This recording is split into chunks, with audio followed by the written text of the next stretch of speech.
আসসালামু আলাইকুম। প্রকৃতির বুক চিরে দুই বন্ধু যেন পাশাপাশি চলছে। একটি লোহার রেল লাইন আর তার ঠিক পাশেই পিচঢালা পথ।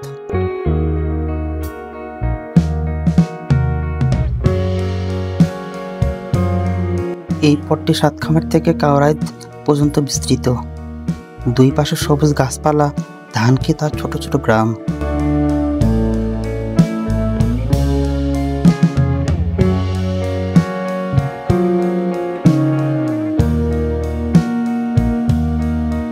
এই রাস্তা দিয়ে যাওয়ার সময় প্রকৃতি এক ভিন্ন রূপ ধরা দেয়।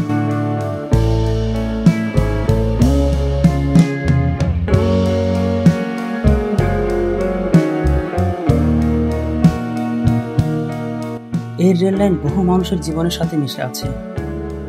বহু মানুষ এই রেল লাইন ব্যবহার করে তাদের গন্তব্যে পৌঁছায়।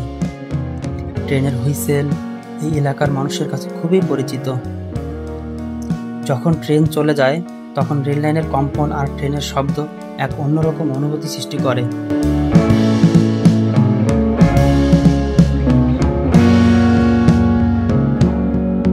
গ্রামের মানুষ তাদের দৈনন্দিন কাজের জন্য এই পথ ব্যবহার করে। কেউ বাজারে যাচ্ছে, কেউ স্কুলে যাচ্ছে, আবার কেউ বা কাজের সন্ধানে।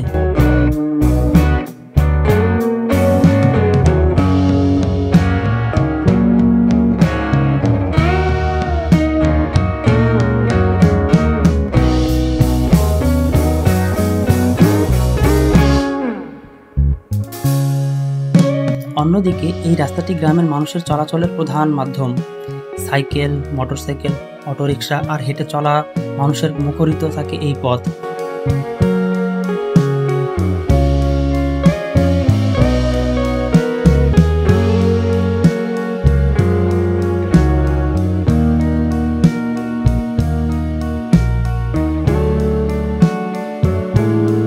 কখনো কখনো গরুর পাল এই পথ দিয়ে যায়।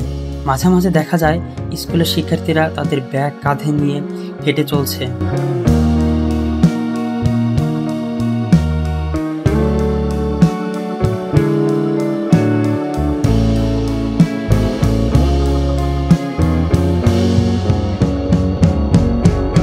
এই পথের পাশে ছোট ছোট টং দোকান, বাসার তৈরি ঘর আর গ্রামের সাধারণ মানুষের হাসি কান্না, সুখ দুঃখের গল্প মিশে আছে।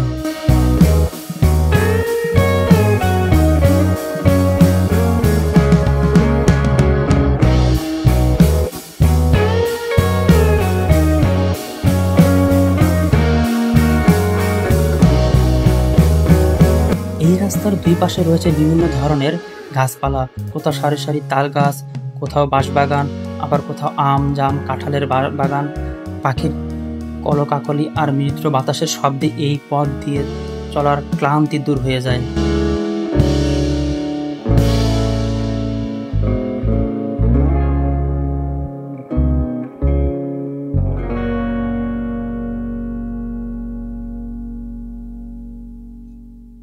বর্ষাকালে চারদিকে সবুজ আর সবুজ, যা মনকে প্রশান্তি এনে দেয়।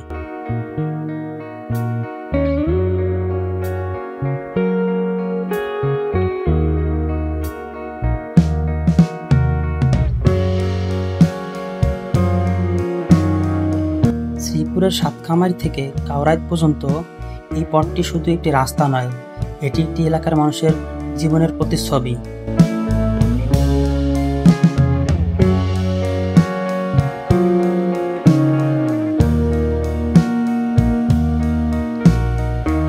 রেল লাইন আর রাস্তাটি যেন একই সরল রেখা, দুটি ভিন্ন জীবনের গল্প বলে চলে। এই পথে চলা এক অবিস্মরণীয় অভিজ্ঞতা, যা মনকে আনন্দে ভরিয়ে তোলে।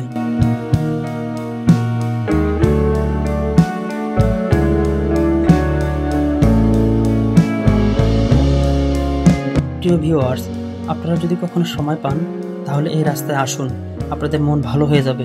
রাস্তার পাশাপাশি দেখবেন যে অনেকগুলো মাছের প্রজেক্ট আছে, তারপরে কলা বাগান আছে, তাল গাছ আছে, আর একদম মৃদু বাতাস, শরীর মন সব একদম জোড়ায় যাবে। আপনারা এখানে এসে ঘুরে যেতে পারেন। এই স্থানটি হচ্ছে যে গাজীপুরের শ্রীপুর সাতখামাইরে। ধন্যবাদ প্রিয় দর্শক, আল্লাহ হাফেজ।